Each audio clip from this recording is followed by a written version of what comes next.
Good morning, good afternoon, good evening to all of my Clipper faithful. Thank you so much for being here today on what is today? Today is Wednesday, December 7th. You're in the midst of Quest 3 if you're an Adventure 3 pirate, where you will be exploring all of our networks, especially Polygon. And today we have the privilege and pleasure of being joined by Ken Nakamura, CEO of GMOZ Trust Company. They make the GYEN stablecoin, and I'm going to give him a chance to introduce himself. But before I do that, I'd love to let our audience trickle in. And what better way to let them trickle in and make some time by rewarding our early birds. So I invite all of my participants to hop over to hashtag AMA. That's our question channel. And that's where you can @ me to ask questions. But we're going to start things off with a giveaway. You can also join us on our YouTube live stream at youtube.com/@shipyardsoftware. And there you'll be able to follow along with video. But before we do anything, head over to hashtag AMA. I'm creating a giveaway right now. We are going to give away, we'll make it last 35 seconds. We'll have one winner. We'll make the prize be 20 Matic, and we are celebrating Ken. So you got 35 seconds to join in. We're going to give ourselves a winner. We're going to get ourselves over 100 people in the audience, and then we will get started. Again, if you want to ask us questions, head to hashtag AMA. Or you can watch us at youtube.com/shipyardsoftware. 15 seconds left in the giveaway. Thank you, Ken, for your patience. 10 more seconds. We let people trickle in, and then we will get to business. 5 seconds left. So happy that everyone is here. And let's see who our winner is. Congratulations to Vlad Time. DM me your wallet afterwards. We'll make sure you get your rewards. Thank you to all of the early birds. So now, Ken, I made you wait a long time. Why don't I give you a chance to say hello to the audience and tell a little bit about, tell a little bit about yourself and your company, and then I'll ask you a bunch of questions, explain why you're here. So happy to have you. The floor is yours. All right, sounds good. Thank you, Ben. Thanks for having me this morning. Hello, everyone. My name is Ken Nakamura. I'm the CEO of GMO Trust. So GMO Trust is an issuer of a fiat-backed stablecoin. Specifically, we have the JPY, the Japanese yen-backed stablecoin called the GYEN. And we also have the dollar stablecoin called the ZUSD. But I think for today's AMA, our focus is going to be the JPY stablecoin. So GMO Trust was established a couple years ago as a New York trust company. So we are a few of the licensed issuer of the stablecoin. So we're regulated exactly the same way as Paxos and Gemini. So, you know, we always publish our reserve as an attestation report on a monthly basis to make sure that there's transparency around, you know, what actually backs our stablecoin. So in our case, it's 100% cash reserve, so that, you know, a lot of stablecoins out there right now, I think they are focusing on more transparency, and they attest to what actually backs the stablecoins. So, you know, in our case, because we're one of the few regulated entities, it's very trustworthy. We are just getting started with our project. We're about 2 years into the project, where users can find our tokens. It's basically, you know, the centralized exchanges and the decentralized exchanges. You can find us on Uniswap, obviously the Clipper exchange. We are listed on Coinbase, INX, etc. So that in the nutshell is who we are. Back to you, Ben. That's great. Thanks so much for that intro. I got a lot of questions to go into that. First, I want to learn, before we go into JPY and the GYEN, the stablecoin that's backed by it, I got to ask some small talk and just about the business itself. So when you say we, where is everyone based? How many people are on the team? Like, where are you right now? I am based in New York. So GMO Trust is part of a big internet and financial conglomerate out of Japan. Hmm. So half of my team is based out of Tokyo. This is mainly the engineering team that's working out of my Tokyo office. I see. And I have the others in New York. I have a few people in Indiana, Ohio, London, etc. So we're pretty global. Yeah, sounds like it. I do like to focus on a 24/7 operation. So, there's a big lift for my London team because they're like in between Asia and the US time zone. Right. So, So they take on a lot of role. what time is it in Japan right now? Time zones are always so confusing for me. Yeah, so in Japan it's 11:36 p.m. Uh huh. So they're 14 hours ahead. Wow. So, what is your day like? What do you consider you? I mean, you're the CEO. You must be 24 hours. But when is the most activity I am. happening for you? Oh, it's throughout the day, obviously, but I typically start off my work around maybe 7:30, 8 a.m. New York time. Uh huh. And I take a quick break between maybe like 6 p.m. to 8 p.m.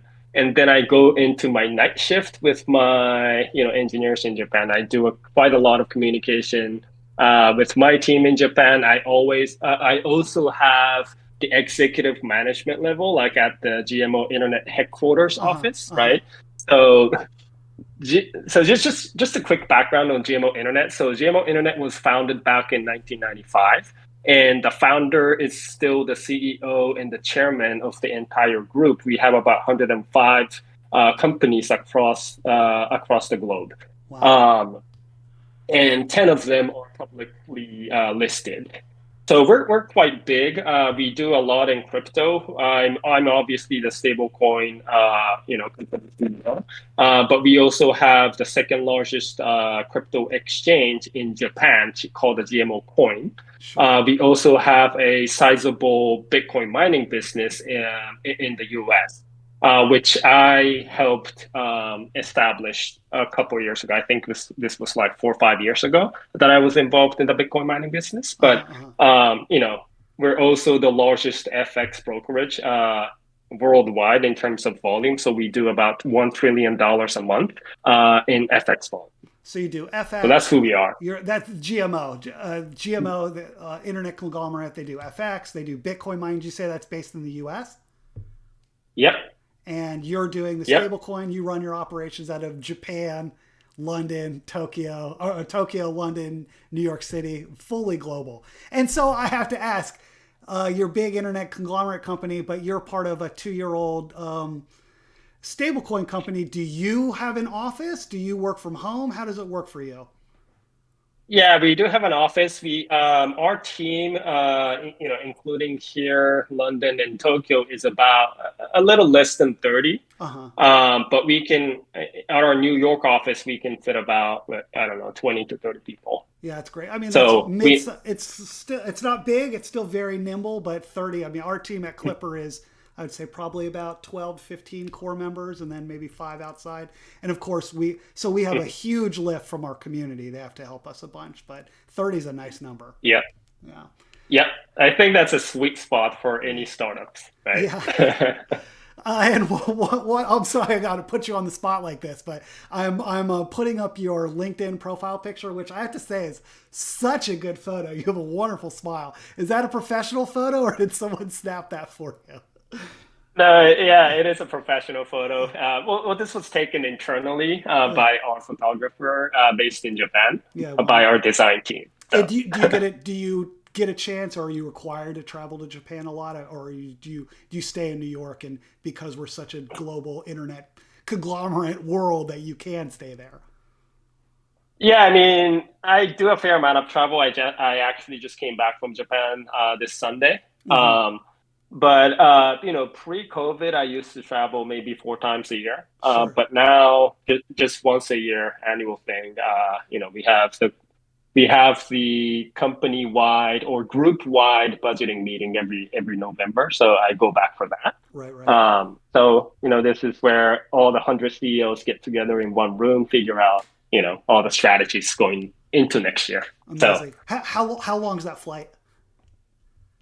The flight is about 13 hours. Okay, that's actually So, less than I thought. My longest flight, I did the Peace Corps in Lesotho, which is landlocked within South Africa, and that's like a 21-hour flight. It's something absurd. oh, Uh, that's brutal. I Yep. have a lot of questions for you, so but why don't I just tell you a little bit why we brought you and a little bit about the adventure, and then I'll ask you some questions, and we'll hop over to our AMA channel and see if some of our audience members have questions for you, and then also, so let me tell you a little bit about the adventure because we have a little bit of a activity plan for you as well. So. I'm sure you know because you have a relationship with Mark, the CEO of Shipyard, right? That's correct. I believe he's on your board. Is that right? Is that right? Yeah. Exactly. So Yes, that is right. yeah. So you know about Clipper, but just to cover our bases, Clipper Exchange is a decentralized exchange that is targeted towards retail traders, specifically the traders. We want human users. We want like the actual people clicking buttons and using our website. And we have the best prices for trades under $50,000. So this is a place where retail doesn't subsidize whales. And because our community is so important, we do a lot of things to do community building and to try and delight our user base. One of those things is we have the Clipper Adventure series, which is sort of a cross between a digital scavenger hunt and a Harry Potter Hogwarts House Cup. So right now we're in adventure number 3, constructing Clippertopia, and we have divided our 30,000 signups into 6 different ships and have given them a bunch of tasks. Currently, Bloodsail Bandit is in the lead with about 30,000 points, but Quest 3, there's a lot of room to make up ground. And what we have asked them to do in Quest 3 is tons of stuff, but on-chain activity, depositing and swapping across all of our core pools, which is Arbitrum, Polygon, Ethereum, and Optimism, as well as off-chain activity, which is kind of, we've done a lot. It's constructing Clippertopia is the title of it. So we're doing a lot of building together the community values. So our off-chain tasks are espousing those community values in various ways. But what's related to your company is we're really highlighting the Polygon network and especially coves. So our adventurers get points for their ship and rewards for themselves if they explore the GYEN cove on the Polygon network. And this is for, I'm sure you know, but what makes Clipper really exciting is we have our core pools, which is kind of stables, as well as wrapped BTC, wrapped ETH, and then kind of whatever the network we're on. So if we're on Polygon, it's going to be Matic. And so those are strong pools. They soften the loss if one of those coins goes down because it's balanced against these stables and these blue chip assets. But if Clipper becomes your one-stop place to trade because we have the Cove assets where you can trade the assets that are not in the core pool, GYN being one of them. And what's exciting about the Cove assets is it's balanced by our Clipper core assets, especially the Clipper LP token, which is a fractional share of all of them. And so when you deposit into a Cove, you gain yield off Clipper's core pool, and you are exposed to that Cove asset, that long tail token that you want, but you're not exposed to all of the crypto long tail tokens in the market. So it's kind of a novel design, and we've propped up a GYEN Cove, and we are incentivizing all of our people to deposit into there.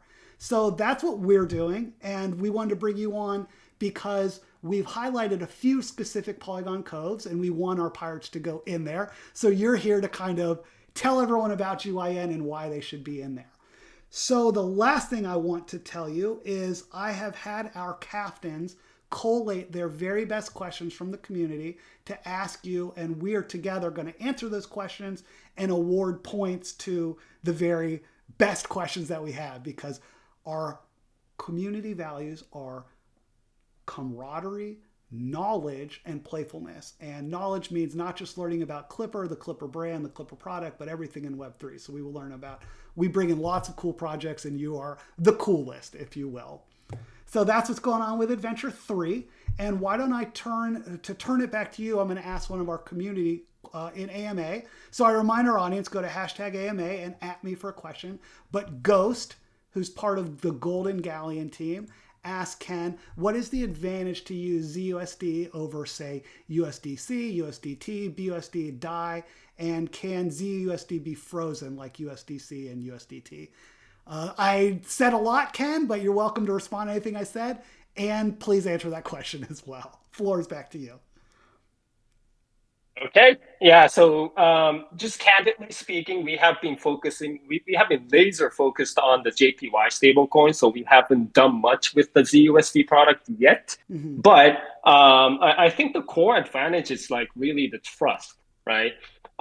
We are one of the few regulated entities that issues the stablecoin. I know Circle's USDC, they're somehow regulated. They have all the MTL licenses. Throughout the state, they are I think the consortium is regulated out of the Bermuda. But like as a New York regulator, the New York Department of Financial Services has been in the forefront of regulating stablecoins. So Paxos and Gemini Dollar, being one of the few stablecoins that launched 5-6 years ago. This regulator has been regulating them for many years now. So they have the expertise. They know what they're talking about. It's really about the customer protection and transparency. So you can really trust us that we always hold 100% of the reserve that backs the stablecoin. So yeah, I think that's the core advantage. We are looking into the multi-chain approach. We have recently launched our tokens on a Stellar network, and there's and more to come. We obviously have to go through a regulatory approval to issue our tokens on another layer one. But that's that's a work in progress, and that's what we're very much focused on. We're in terms of layer two. We're obviously on Polygon. We have natively integrated with Arbitrum recently. So we're going to be migrating some of our assets onto the Arbitrum network. We are looking into Optimism and other layer twos. So, stay tuned. We will be making announcements as they come. Got it. So you're Polygon, and you said you're looking for Arbitrum and Optimism as well in the future. Is that right? Exactly. Arbitrum will be in the next few weeks. Maybe, the work has been done. I just have to do some migration pieces, getting over the JPY stablecoin onto Arbitrum. So that, yeah. So I have a question about reserves when they're backed. So they're backed 1-to-1. What comprises those reserves? Is it just US dollar and yen, or what is it? Exactly. For the JPY stablecoin, it's 100% Japanese yen backed. I see. Okay. Yeah, and dollar obviously it's US dollar. So we hold all of our JPY reserves at a very reputable bank in the US. These are all FDIC insured bank accounts. So yeah, that's where the reserves are at. Got it. Okay, I have a question from the captains of Sapphire Sphinx, one of our ships that's on going into the adventure, and they asked that currently GYEN is supported on. You just answered. So which EVM chains you have them on?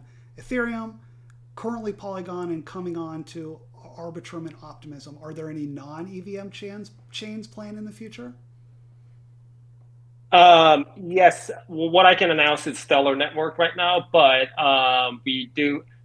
Yeah, I think I can disclose. I think we already pushed out a press release in the past, but we are looking to issue on a Clayton network. This is one of the Korean conglomerate blockchain. So Clayton is part of the Kakao group out of Korea. Because JPY, Japan and Korea, there's a lot of synergies between these two countries, and I think it's worth our time for us to really focus on those Asia-based blockchain project. So that we're looking into, and there's more other chains that we're looking into, but I'm obviously open to any suggestions from the community where you want to see our tokens on next. Yeah, no, that's a great. So that's a nice segue into where is the best place for people to contact for suggestions, to learn about the product, to learn about the project, where should they find you? Yeah, we're on LinkedIn, we're on Twitter, GMO Trust. I think, yeah, if you search for GMO Trust on Twitter, that's where we're at. All right, let me do that right now. GMO Trust Twitter, and I'll put that link into your twitter.com/GMO Trust. So I'm going to pop that into the main deck. Check that out. Do you troll your Twitter account, or does a minion do that for It, you? yeah, I have my marketing team Yeah. So manage this. Yeah. that's funny. That's funny. Okay. All right. Another question from Sapphire Sphinx. Let me see if there's any of the other captains. If you're listening in channel, I have Sapphire Sphinx questions, but I would love to see the other captains' channels. But I'm head back to AMA. And another question from Sapphire Sphinx regarding recently a few stablecoins lost its peg. And I'm wondering if you could talk about how efficient, I'm not sure if that's the right term, so it is GYEN. And does the one-to-one backing kind of guarantee its safety? Maybe you could talk a little about the safety of stablecoins and how you manage to keep their pegs. Yeah, so I think when people talk about peg, I think we need to really be careful about what does a peg mean, right? Oh, So great. to Yeah, I want to me, a learn. peg, Please teach me. yeah, a peg to me, or I think to any stablecoin issuer means a one-for-one redeemability, right? Okay, okay. So in our case, it's always 100% backed, and if you come directly to us, you can always mint and redeem one-to-one with the fiat currency. However, if you go on, let's say, the centralized exchange where there's order books, or if you go to Uniswap where there's AMM, the automated market maker protocol, there will be a price discrepancy between the normal forex market versus the crypto exchanges, for example, right? So let's say if you see a US dollar to GYEN pair Mm-hmm. on Coinbase, for example, that's basically a digital forex pair of US dollar JPY, right? And the pricing should be mimicking the US dollar JPY forex market. However, crypto market is very small compared to the forex market. Right. Forex market is like 2.4 quadrillion dollars market, right? Wow. So relative to that, the crypto market is very small. And if a large institutional players or a group of retail, traders try to break the price on an exchange, that can be done, Sure. right? Mm-hmm. So that I call that a break in parity, right? Break in parity. So break in parity, Mm-hmm. but for any 100% cash reserve or 100% cash backed stablecoin, it is impossible to break a peg because you can always come to us for one-to-one Sure. redemption. Yeah. Yeah. And so they give GYN, and you turn around and you just always give them yen right back, just at the fiat currency of yen. Exactly. Got yes. It. Okay. All right. And you had mentioned, so it's 2.4 quadrillion for the whole FX market, and I think your parent company or another aspect of your company does something, you said, like $1 trillion in FX. Why does FX dwarf crypto so much? I mean, why? Like, it seems like these stable coins, there's an opportunity here, but even within crypto, kind of FX, there's not that much out there. I'm not giving you much of a question here, but can you comment on FX within crypto versus the larger TradFi world, and what are the advantages of one to the other? You could make something out of that question. Absolutely. So yeah, I think, if you look at the stablecoin market, it's really dominated by the US dollar stablecoin right now. Right. But it's a fast growing industry, and there's going to be a lot more non-US dollar stablecoins that are going to be coming into the market. So Japanese yen, we're the only one that is regulated and issuing a meaningful global stablecoin. But if you look around, there's a Singaporean dollar, there's a Brazilian real, but all of these are still tiny markets.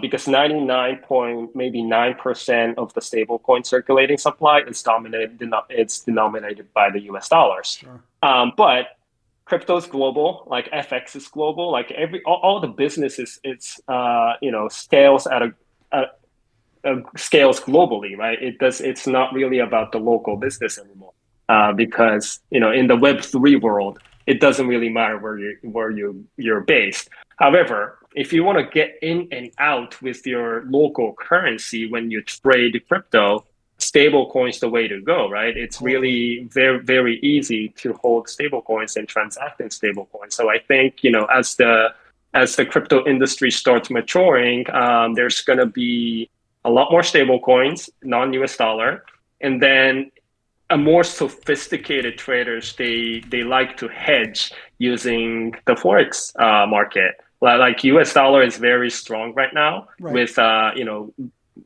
yen had seen a historical low. But if you see this as an opportunity to hold some of the cheap yen, anticipating that it's going to start appreciating in the next few years, you can do that with stablecoins now.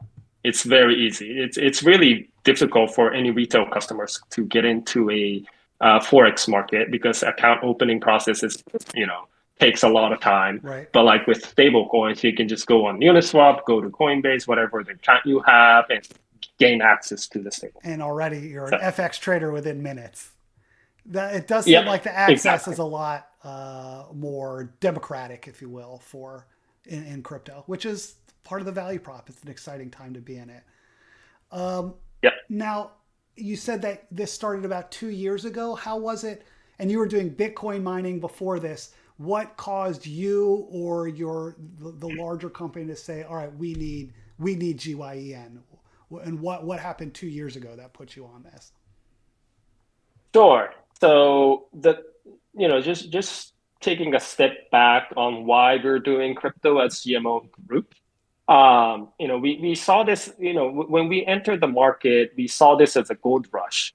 So in the gold rush days, Levi's was pretty much dominating. They were selling jeans. They were mining gold, right? So we wanted to be the Levi's. We wanted to mine Bitcoin. We wanted to sell Bitcoin on an exchange. And longer term, we were hoping that Bitcoin would be a payment rail, right?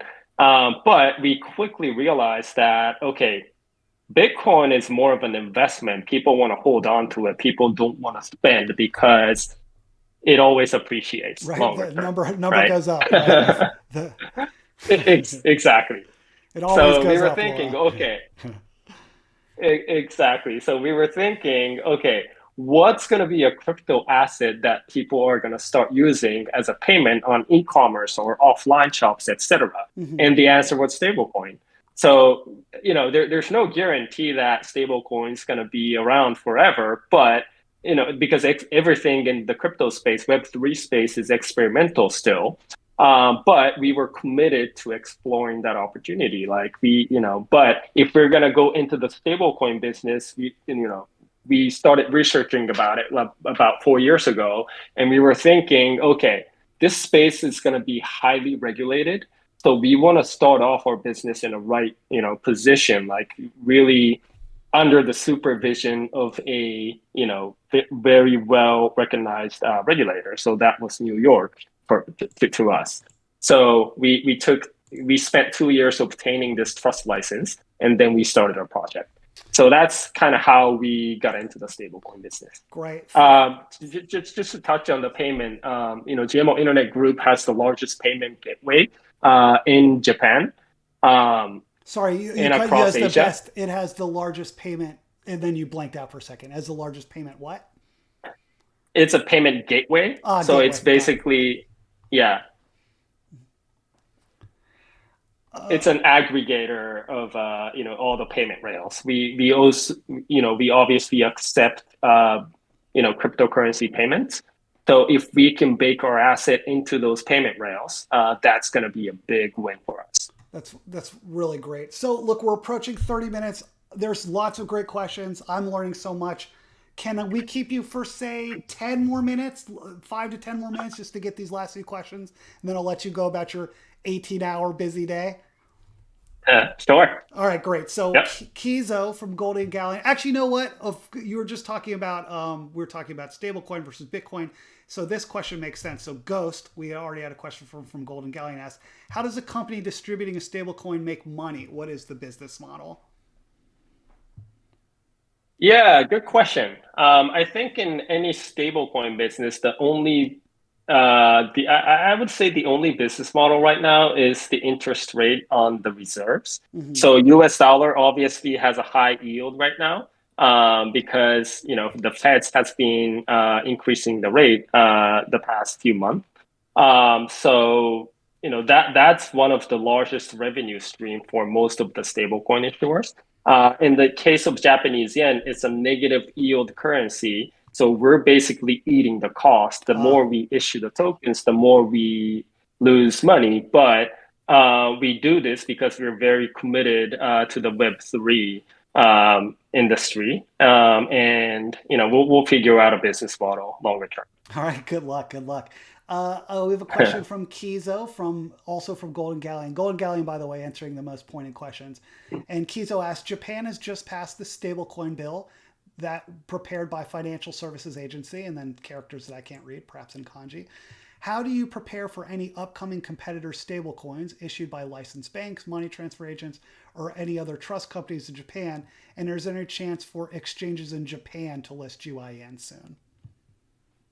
Sure. I do have a lot of communication opened up with FSA, which is the Japanese regulator in Japan. Mm-hmm. The thing is, they haven't issued a guideline yet. I know the bill has passed, so the stablecoin will be, legal in Japan next year. However, the way we would go into the market is somewhat unclear right now because they haven't issued a guideline at an operational level. But I do see, I do see competitors coming into the space, but we are 2 years ahead, and we have been operating globally.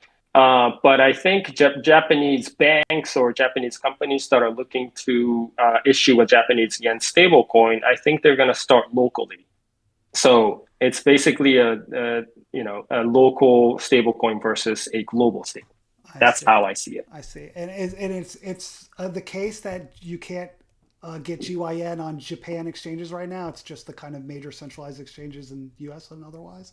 And why is that? Yeah, because there's no guideline from the regulator yet. So it's basically, you can't treat stable coins as a crypto asset in Japan right now. I see. So none of the exchanges are able to touch stable coins or list stable coins. Mm-hmm. I'm hoping that the new bill would change that, but it's still unclear whether a crypto exchange can list stablecoins. Right. But I always recommend. Yeah. Go ahead, please. I interrupted. Yeah, no, I always recommend to the regulator that these assets should be treated as a crypto asset, just like how all the regulators around the world regulate stablecoin. It's a crypto asset. Yeah, well, I wish you luck on that for sure. Okay. Yeah. Ones from the Amaranth Argo asks, and maybe this question will, he asks, a new player has entered the market that is moving away from the traditional financial system and positioning its economy as smart money. Is the ECO a competitor for you? So I'm not sure what the ECO is, but does that ring a bell to you? Does you know what he's talking about? I am actually not sure. No. Okay. I apologize. No worries. Maybe I should know. We'll find. All right, let's end on what do you think is needed for GYEN and ZUSD to become even more major? So final thoughts on how you become even more global. Yeah, I think it all comes down to liquidity. I think we need to be supported on more exchanges, more DeFi, more DEXs, etc. And I think we need to do a better job of getting all the distribution channel together. That's has been our primary focus, but with all the things that happened with FTX, that kind of changes our short to midterm strategy. But long story short, it's liquidity. Like it's really very important for me to get in front of a strong community like this one, like the Clipper Exchange community. And there's a lot more communities out there that I should be getting in front of. So getting our names out there, getting the distribution channel, getting supported by all the custodians, wallet providers, exchanges, etc. And we're on it. That's such a nice answer. Thanks. So to continue with the prospect of liquidity, let me remind my audience, if you are an Adventure 3 pirate, if you are depositing into the Polygon network, you will get double points for your team. And specifically the GYEN Cove on the Polygon network, let's provide liquidity for this wonderful project so that they can become the global player that they deserve to be. Thank you to our guest, Ken. I'll give you just, a one moment to say any final words, and then we'll end this call. I'll let you step down, and I will award points to our question askers. Go ahead, Ken. Yeah, no, I really appreciate the opportunity. There's 167 people listening into this AMA. This is exciting, and you guys have such a great community. Keep it up, and yeah, if you have any questions, just ping us on Twitter or find me on LinkedIn, and I'm happy to answer any questions. Great, thanks a lot. So twitter.com/GMO Trust, make sure to check it out. And that was Ken Nakamura, the CEO of GMO-Z.com Trust Company. They issue the ZUSD, digital USD stablecoin, as well as digital JPY, JYEN stablecoin. Make sure to deposit liquidity into the GYEN Cove on the Polygon network. Thank you again to Ken. Thank you to our 168 people in the audience, to our 30,000 pirates that are on Adventure 3, and to the 75,000 people that are in the Clipper Community Discord. We thank you. Go out and enjoy the markets. Thanks again. I'm going to end this call. What a pleasure, and goodbye.